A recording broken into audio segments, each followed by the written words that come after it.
And I just want to close by this, which is urging my colleagues to be willing to stand up to the White House. I'm confident that many, if not most of you, actually care about having a qualified judiciary. One of the things I cannot understand over the last 2 years is every Democrat member of this committee has voted for every single Biden judicial nominee 100% without failing. And I will say on the Senate floor, every Democrat has voted for every Biden judicial nominee. Not a single Democrat in the United States Senate has mustered the courage to vote no on a single nominee. And to be clear, it wasn't that long ago. We had a Republican president and a Republican majority in this body, and there were many of us who said on particular nominees, this is not a good nominee. We're not going to support this nominee.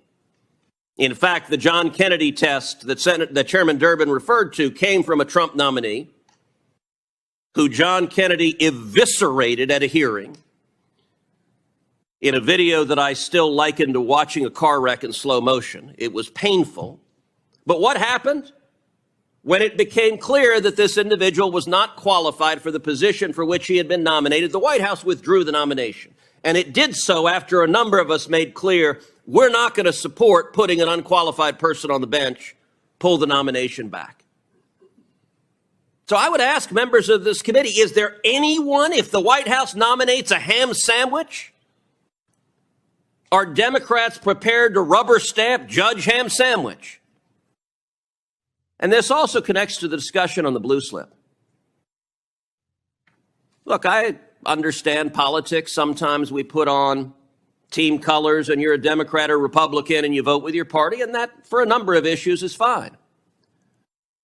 But do any Democrat members of this committee actually care about defending the institution of the Senate and your authority as a senator to represent your state? Because the blue slip, fundamentally, it's not even a partisan issue. It is fundamentally about Article 1 versus Article 2. Now, Biden's judicial nominees have no idea what I just said. But the blue slip is all about, are judges going to be picked solely by the president or by the home state senators? And let's be clear, this is not just when the opposing party is in the White House. When Donald Trump was president, there were some, I think, 22 judicial vacancies on the district court in Texas.